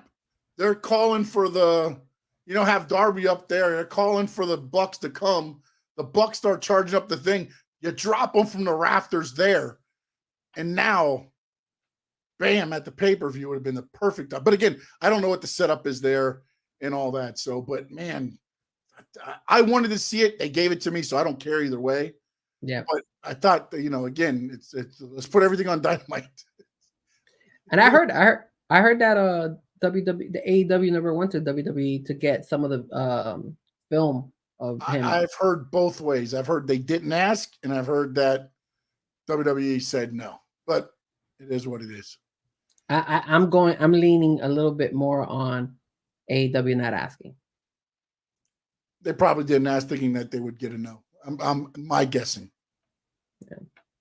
And then also Kevin Nash came back out and said that he was misquoted or misstated, that WWE didn't tell him he couldn't go. What happened was Sting asked him, could he get physically involved in the match? And he decided against it. Like I'm a WWE guy. I'm going to stay here. Makes sense. So it is what it is, man, at those things there, man. But why even bring him in? Why get him even physical? Yeah, but I think they were going to try to do like the Wolfpack part of it. I think it was going to be. You know what, man? I wish they would have made that a cinematic match. Thinking about it now, sitting here thinking about this, if he would have came out as Crow, and then he's fighting, and then all of a sudden, the Young Bucks get rid of him or whatever, and then here comes Surfer Sting in for a little bit. Remember what John Cena did with Bray? I'm kind of thinking that through my head, like where he became Hogan and NWO and all the cinematic stuff. If he could have went through his whole career, kind of like in a cinematic match, I mean, again, yeah, it would have sucked for the fans because the fans would have gotten cheated out of seeing Sting one more time. But man, what you could have done, kind of like with the Undertaker, because of COVID, him and AJ Styles, they did the last ride on the farm where they filmed it with Taker beating AJ, the cinematic match, because they knew, he couldn't really do a whole lot in the ring. But those things, man, just, dude. One last thing on the AEW side. Do I have any chance in this world to get with CJ Perry? Do I have any shot whatsoever? If I don't, what do I have to do, guys, to get a shot with CJ Perry since she's back in the market after unfortunate? This is all you, buddy. I'll be right back. What I gotta do? I gotta do something. I mean, man, when I heard that she's getting a divorce, man, I was like, damn. You do realize like they haven't been together in forever. Like since All In, like in December or whatever it was. Like they haven't been. He's been living in Bulgaria. Why haven't they not been together? TV? Like he's been gone. Why hasn't she been with him? They separated a while ago. It just got out now. I mean, I know that she had the messed up thing with her finger that was pretty bad. I don't know if she got that corrected. I know she was going through some stuff. But he was there for that. Look at that, man. He said that she said they're staying friends and nothing. They just whatever it was, they just couldn't, you know. And, you know, some people can't be married, man. Not that some people they were married for 7 years. No, but what I'm saying though is when you're with somebody all the time, like when you're wrestling and you're traveling with that person, like think about it. Did they ever get a break from each other? Only when they went their separate ways, when he went to AEW, and that's it. I mean, you know, maybe that's when he said, you know, this ain't so bad. Possibly, I guess you could say that, but I mean, it just sucks because, you know, after all these, they made it in WWE with all like the hookups of her with all these other guys, Bobby Lashley, and all that stuff, and then they put CJ Perry with Andrade and all that stuff, and then officially now they go their separate ways. So during that match too, by the way, it was already done. It was a done deal. Wow. So, but that's why he said professional. Terry says, "Do you guys think Andrade will join Judgment Day?" No. Yeah, I don't believe so either. I mean, it's a cool little thing. Rhea, every time somebody comes in, she talks to them. She's associated with them. We'll see what happens. Yep. I'm trying to think what else. Anything else? I think we cover everything. I mean, remember, AEW side is kind of like 50-50. Mercedes Mone, hopefully she makes her debut tomorrow, and hopefully they make it well deserved. Hopefully they live up to expectation with her. That was the other thing I want to ask you. We didn't answer the question. Who will be the better draw for AEW, the company? Will Ospreay, Okada, Mercedes Mone? And in the chat, you can be a part of the conversation as well. Who will be the better draw for AEW, the company? I think number one will have to be Will Ospreay. I think he's already proved it, that just the way he's carrying himself and the talent that he brings to the table is just, it looks like he's going to be a hell of a start. I think Monet comes in second. I think because of her star power and because of the fact that she, you know, a lot of people know her outside of AEW. They know her from WWE. So I think she's going to do really well. And I think Tony Khan is hopefully he's able to shift and put some more focus on the women's division. And I think lastly will be Okada. I think the language barrier is kind of hard for him. I know that they're teaming him up with obviously these guys, the EVPs, but still, I just don't see it Okada like at least not right now, like doing such a great thing. I think I don't even know why they signed him, to be honest with you. I don't think that was a great signing. I think you should have think they did so WWE didn't get him. Probably. But the thing was, when that money came out and they said $4 million, and then I went to Fightful and Sean Ross Sapp, and he's like, it's pretty accurate. So it might be a little bit off here or there, but still, you're paying over $3 million. Think about this.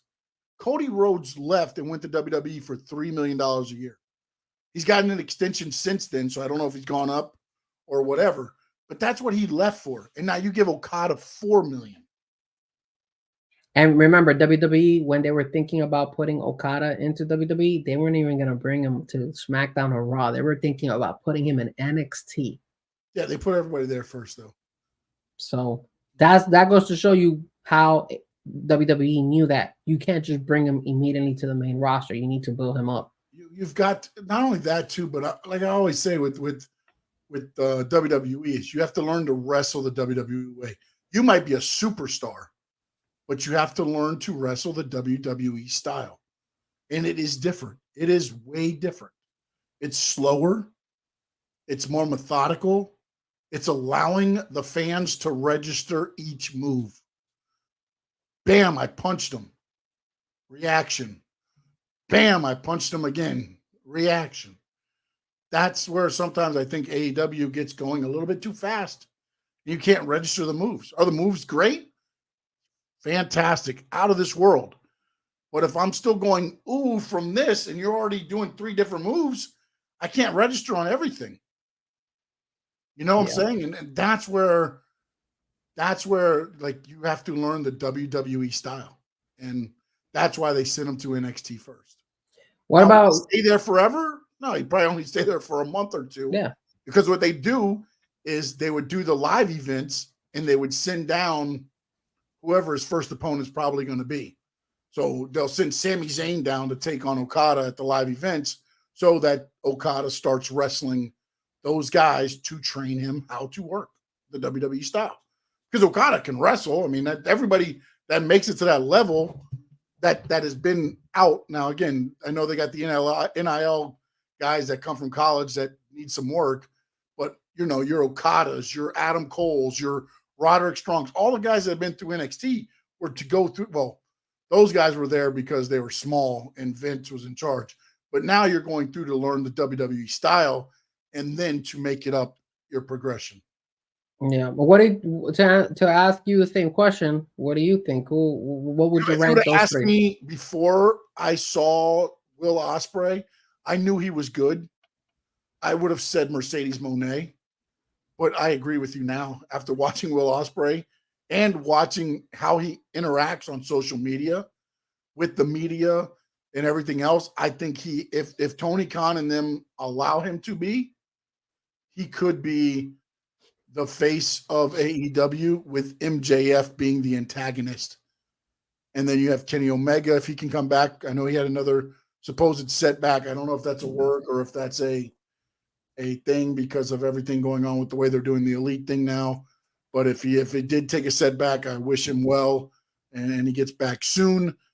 But yeah, I don't know that Okada. Again, I think they did a free agency move. They overpaid to make sure WWE didn't get him. That's gonna hurt him. That's gonna bite him in the butt because I don't think Okada is gonna live up to that Captain Life expectation. says, "Is the Cactus Jack style?" Hell yeah, it is. Elbow onto the ground. Bah.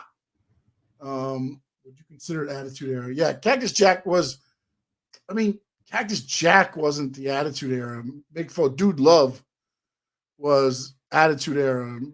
Mankind, Mick Foley, Cactus Jack would appear for the hardcore matches. So, I mean, I guess you could kind of throw them all into the Attitude Era. Mick Foley was the Attitude Era. Yeah. I love how AEW uses the technical reversals. Yeah, I mean, again, the in-ring stuff for AEW, too. I mean, there's a couple on WWE that could probably go with that, but for the most part, AEW has the in-ring, like the phenomenal guys. I mean, when you look at, especially the new signings, when you look at anybody new, the guys we just talked about, I mean, Okada's great in the ring. Will Ospreay's great in the ring. Can they make it transpire to be anything else? And then if you have all these guys at some point, unless they just keep guys to keep guys, you've got to start trimming the roster. I mean, this roster keeps growing. And then I haven't heard of anybody else being ghosted recently. So I'm guessing everybody's still under contract. And there was even rumors that this guy was gonna make his way over to AEW. Sheldon Benjamin. Shelton Benjamin, yeah. There was talks about that as well. So, and that'll be interesting. Again, that's some great matchups there for him.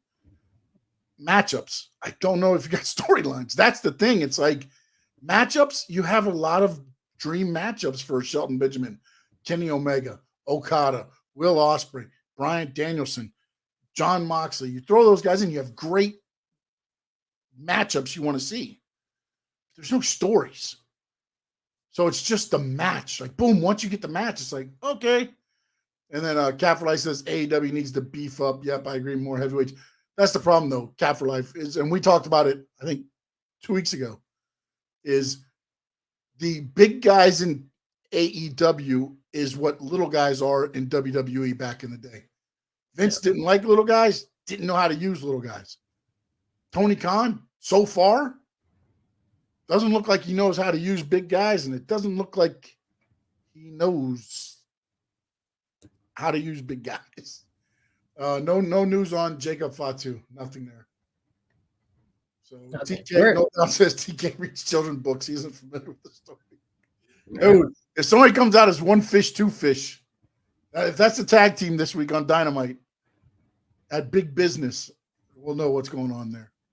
I mean, look, I right now, this guy, Adam Copeland, bro, he's kind of disappeared as well. Now they did I Quit. They're going to do an I Quit match in Toronto on Dynamite. Jesus. They always do crazy ass matches all the time. I heard that there was also Paul Wright was talking about how he was happy that he left WWE and went to AEW. But I mean, I think some of those, but again, he was at that stage where they weren't going to use him. Yeah. You know, that's the same thing with Samoa Joe is they got the thing where he was like, we're not going to use you in the ring. We'll use you for other stuff. And then he went to AEW. You got to do what's right for you too, man. And I don't fault them, man. Again, you have creative freedom in AEW. You have, again, Tony Khan is like Mike McDaniel in a way. To me, that's the way I look at his leadership style. Come in, do whatever you want. As long as you can wrestle in the ring, you're good. No, but we're not going to talk about the Dolphins right now. Or Mike McDaniel. So he's the wrestler's coach. No. Cat Life says, what match intrigues you most at WrestleMania so far? Before we get out of here. For me, I am interested, and I'm putting all stuff aside. For me, the one I kind of want to watch, obviously not the go-to ones already, the Cody and all that stuff. I'm gonna put those to the side. I'm gonna say the Bailey Io Sky. That's the one I kind of want to see what happens. I want to see. They could go two different routes. They could still leave Io Sky to keep the belt. They could give it to Bailey. I'm intrigued to see. I'm one of the random ones that actually is interested in that fight, even though they're not actually promoting it or doing that much to kind of like sell it, because it's kind of falling in the backseat. So, but that's the match I would be most intrigued about. And you know what? Just to put a different match out there, because it just got announced last night. I'm very intrigued in this tag team ladder match. And the only reason I'm intrigued is because they haven't really said who's in it yet.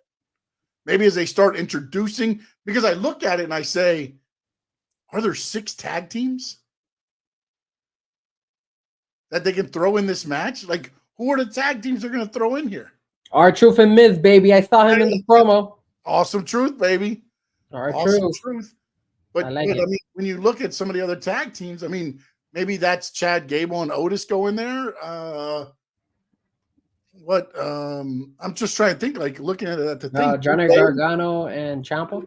Or Gargano and DIY. Yeah, they're there. But I gotta believe the one thing that's interesting to me is, will they do the thing that they did the one time when they brought the Hardys back? Will there be a surprise like tag team, like maybe the Dudley Boys at WrestleMania? That'd be cool. Not saying they're gonna win, but they come out and they do the little thing in a ladder match. TLC made them famous. We know it's not going to be Edge and Christian. Matt Hardy's out of AEW. Maybe Jeff will be out by the time. Wait, Matt Hardy left AEW? Oh, supposedly his contract expired. We'll see what happens. Oh, Lord. He's too busy doing the cold plunges right now. Wow. So that's the one that intrigues me just for that reason of, do they throw somebody in there that you don't expect? Like a tag team out of nowhere, they just throw in there as the final tag team. That's intriguing to me. And I agree with you. Bailey, Io Sky, and then also Rhea Becky is intriguing just for the fact that, do they keep Rhea being the monster that she's been? Or does Becky be the man and win the title? Or do they end up Bianca Belair, Jade? Does somebody else get in the way there as well? I don't know if you've seen the video footage yet. Charlotte Flair's doing squats already with 135 pounds from her ACL tear, which was what, 2 months ago, 3 months ago?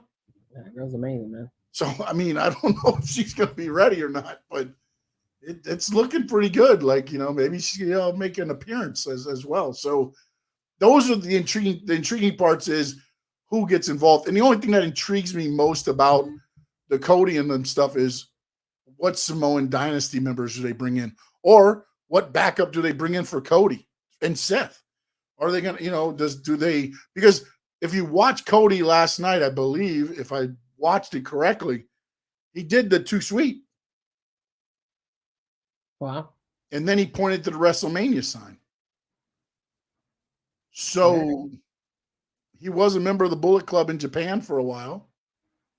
And if you look back at that, when you look at who's here now from the Japan Bullet Club, it would be the Good Brothers, AJ Styles, Finn Balor, Tama Tonga, or however his name is. Those four were members of the Bullet Club when he was there. Wow. So it's intriguing on not the match, necessarily the match, but what might happen during the match and what surprises. It's WrestleMania. Normally you don't get a lot of surprises at WrestleMania. You'll get maybe a Rock appearing before the show or Hogan or something like that usually, but not necessarily during the matches. And I think maybe you might get some of that. No Doubt says, do we see the briefcase cashed in Chaos? I think we're both on the agreement of possibly. I don't think either one of us have I'm not going to speak for you, Frankie, on the briefcase. Do you think it will be cashed in at WrestleMania, or you think what's your percentage? I think they're going to cash it, but I actually like the idea that we brought up earlier was that, let him ride with it and then have another person, then have the money in the bank again. Then you have two people with money in the bank. I like that idea better. We've never seen that. A dueling cash in. Yeah, that'd be pretty cool. All right, my man. Tell them how they can see you tomorrow night. Don't forget, tomorrow night. Yeah, absolutely. Tomorrow night, 8:00 on my YouTube channel, Frankie Fresco, and then obviously Fresco is our FREZKO.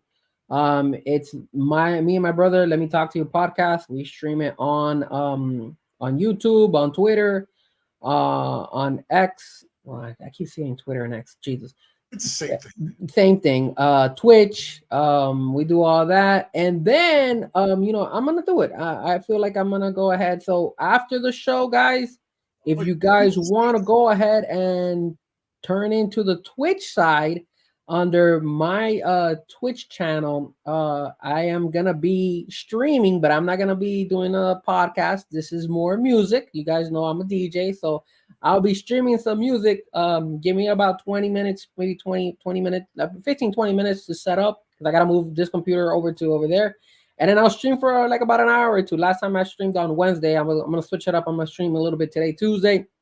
You know me, I play everything. So, yeah, I'm going to do it tonight. Yeah, I'll do it after the show. Yeah, because I've been doing it on Wednesday, but tonight I want to switch it up. So I feel like playing some R&B and stuff like that. So that's me. So if you guys want to tune in on my Twitch channel, you're more than welcome to go ahead and tune in on the Twitch side. I'll be there, probably play a little bit for maybe an hour, maybe 2 hours, and you guys can enjoy some music. So if you guys want to check me out, hey, man, the more the merrier. My Twitch account is Fresco Music, the way it is spelled on the screen, but _DJ. So that's the only difference between my YouTube channel and this one. The Twitch one, it's Fresco Music _DJ. And if you want to follow me on Twitch, subscribe. You can do that too. You can follow me at Sean Stanley 11 on IG, X, TikTok, Stanley Media House here on YouTube. Please, whether you're watching on the Stanley Media House YouTube, Frankie Fresco YouTube, please hit the subscribe. Jump over to the other one, hit the subscribe, hit the likes on both of them. We appreciate each and every one of you. We'll have more wrestling content coming out, also some NASCAR and some football takes out of the free agency, hopefully coming out soon. Keep wanting to do it, and I keep getting pulled away on other stuff because I do have to take care of the other main important thing that I do. So, with that in mind, Frankie Fresco, make sure you check him out tonight on Twitch. Tomorrow night, Let Me Talk to You. Make sure you're back here Tuesday night, 8 p.m. for another Slam Bamming Squared Circle Digest. And in the words of the great Gordon Soley, so long from the Sunshine State.